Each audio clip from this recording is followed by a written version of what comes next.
राधे राधे, हरे कृष्ण। कार्तिक मास के शुक्ल पक्ष की देवउठान एकादशी, जिसे हरि प्रबोधिनी एकादशी भी कहते हैं, साल की सबसे बड़ी एकादशियों में से एक एकादशी होती है, क्योंकि इस दिन से चातुर्मास समाप्त हो जाता है। भगवान विष्णु अपनी 4 महीने की योग निद्रा का त्याग करते हैं और इस दिन तुलसी विवाह भी किया जाता है। और इसके बाद से ही 4 महीनों से रुके हुए सभी शुभ मांगलिक कार्य दोबारा से शुरू हो जाते हैं। और इस बार एकादशी तिथि 2 दिन पड़ रही है। ऐसे में ये कन्फ्यूजन फिर से बना हुआ है कि व्रत आपको किस तिथि में रखना ज़्यादा सही रहेगा, तुलसी विवाह किस दिन किया जाएगा और व्रत का पारण कब और किस समय किया जाएगा, हरिवासर का समय कब समाप्त होगा। और क्योंकि इस बार एकादशी के दिन भद्रा लग रही है, भद्रा का वास कहाँ रहेगा, भद्रा काल कब समाप्त होगा, ये सारी बातें तो इस वीडियो में आप जानेंगे ही। लेकिन जो भक्त दूजी एकादशी का यानी द्वादशी तिथि युक्त एकादशी का व्रत रखते हैं, उन्हें किस दिन व्रत रखना है और व्रत कब खोलना है, ये जानने के लिए आप अगली वीडियो का इंतजार जरूर कीजिएगा। इस बार एकादशी तिथि 1 नवंबर दिन शनिवार को सुबह 9:12 से शुरू हो रही है। इससे पहले तक दशमी तिथि रहेगी और एकादशी तिथि की समाप्ति होगी 2 नवंबर रविवार को सुबह 7:31 पर। ऐसे में इस बार देवउठान एकादशी यानी हरि प्रबोधिनी एकादशी का व्रत कुछ कैलेंडर के अनुसार 1 नवंबर दिन शनिवार को रखा जा रहा है, जो कि दशमी तिथि युक्त एकादशी रहेगी। लेकिन आपको एक बार फिर से बता दें कि दशमी तिथि मिली हुई एकादशी को शुद्ध नहीं माना जाता है। जब एकादशी व्रत 2 दिन पड़ता है यानी 2 दिन एकादशी लगी होती है, तो ऐसे में मोक्ष प्राप्ति की कामना रखने वाले सभी भक्तों को शुद्ध एकादशी यानी दोष रहित एकादशी, जो कि द्वादशी तिथि मिली एकादशी होती है, उस दिन व्रत रखना चाहिए।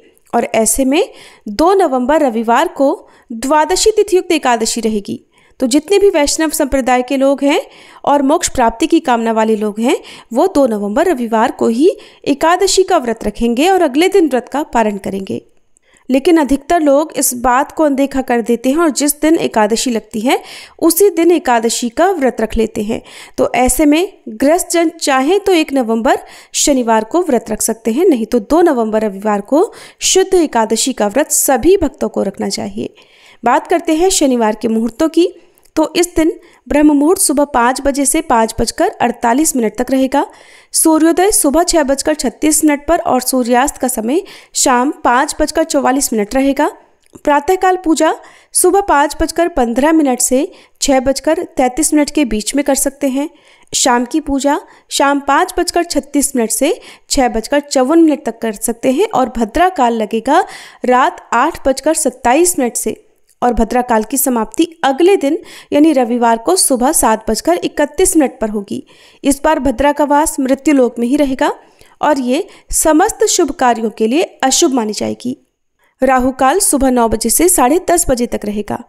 अब जानिए रविवार के मुहूर्तों के बारे में। तो 2 नवंबर रविवार को ब्रह्म मुहूर्त सुबह 5:01 से 5:49 तक रहेगा। सूर्योदय होगा सुबह 6:36 पर, सूर्यास्त शाम 5:44 पर। प्रातःकाल पूजा कर सकते हैं सुबह 5:16 से 6:34 तक।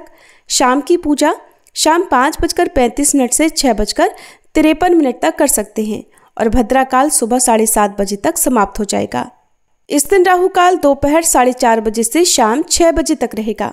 हरिवासर के समय एकादशी व्रत का पारण कभी भी नहीं किया जाता है, इसलिए जो भक्त 1 नवंबर शनिवार को एकादशी का व्रत रख रहे हैं, उन्हें हरिवासर समाप्ति के बाद ही व्रत खोलना होगा। और हरिवासर का समय 2 नवंबर रविवार को दोपहर 12:30 बजे तक समाप्त होगा। तो सुबह आप पूजा कर सकते हैं, भगवान को भी भोग लगा सकते हैं, लेकिन स्वयं प्रसाद ग्रहण करके व्रत का पारण आप दोपहर के बाद से करेंगे। 11 बजे से लेकर 1 बजे के बीच में भी व्रत नहीं खोला जाता है। तो 2 नवंबर रविवार को आप अपने व्रत का पारण कर सकते हैं दोपहर 1:11 से 3:23 तक। ध्यान रखिएगा, इससे पहले तक आपको अन्न आदि ग्रहण नहीं करना है।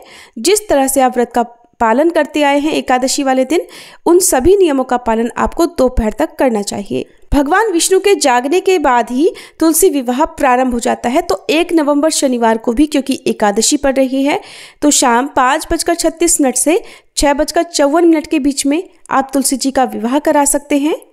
और ध्यान रखिएगा इस बार पंच भीखू भी 1 नवंबर शनिवार से प्रारंभ हो रहे हैं। 2 नवंबर रविवार को तुलसी विवाह का शुभ मुहूर्त रहेगा शाम 5:35 से 6:53 तक। जो लोग एकादशी या द्वादशी तिथि के दिन तुलसी जी का विवाह ना करा पाए वो एकादशी से लेकर कार्तिक पूर्णिमा तक कभी भी ब्रह्म मुहूर्त में या फिर गोधूली मुहूर्त में, ये 2 मुहूर्त ही तुलसी विवाह के लिए शुभ माने जाते हैं। तो इन मुहूर्तों में भी आप तुलसी जी का विवाह कार्तिक पूर्णिमा तक कभी भी कर सकते हैं। ये थी आज की वीडियो। अगर आपको पसंद आई हो तो वीडियो को लाइक करके कमेंट बॉक्स में राधे राधे जरूर लिखिएगा।